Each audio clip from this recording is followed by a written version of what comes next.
बहुत सारे लोग 5 पर्सनल लोन में लॉग इन करते हैं और उनके केसेस रिजेक्ट हो जाते हैं। बहुत सारे लोग 5 पर्सनल लोन में लॉग इन भी करना चाहते हैं, लेकिन उनको प्रॉपर पॉलिसी एंड प्रोसेस का पता नहीं होता, जिसकी वजह से प्रॉब्लम्स होती हैं और उनके केसेस स्टक हो जाते हैं। आज की इस वीडियो में 5 का A to Z प्रोसेस बहुत ही सिंपल वे में हम लोग समझने वाले हैं।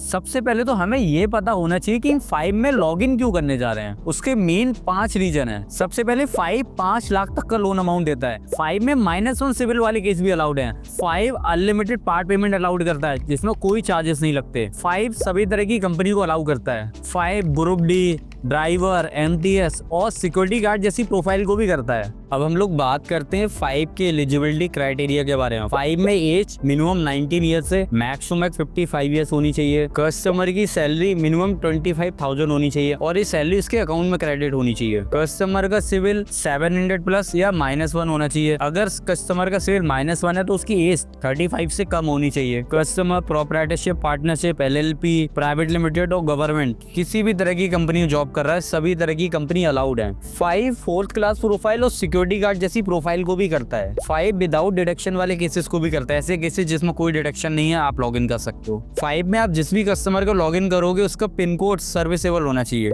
5 में जब भी आप किसी कस्टमर का लॉग इन करते हो तो उसमें करंट एड्रेस प्रूफ की रिक्वायरमेंट नहीं होती। 5 में लॉग इन से लेकर डिसवर्सल तक का पूरा प्रोसेस डिजिटल है।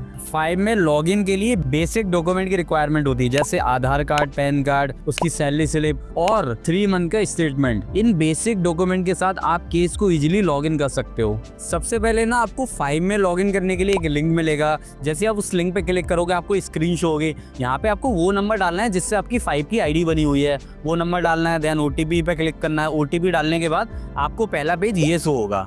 सबसे पहले यहाँ पे कस्टमर का फर्स्ट नेम, लास्ट नेम डालना है, डेट ऑफ बर्थ डालनी है, रेजिडेंशियल पिन कोड डालना है, जो करंट पिन कोड है उसका कंप्लीट एड्रेस डालना है, सिटी डालनी है, कस्टमर का मोबाइल नंबर डालना है, कस्टमर की यहाँ पे पर्सनल मेल ID डालनी है और यहाँ पे SM का नाम सेलेक्ट करना है।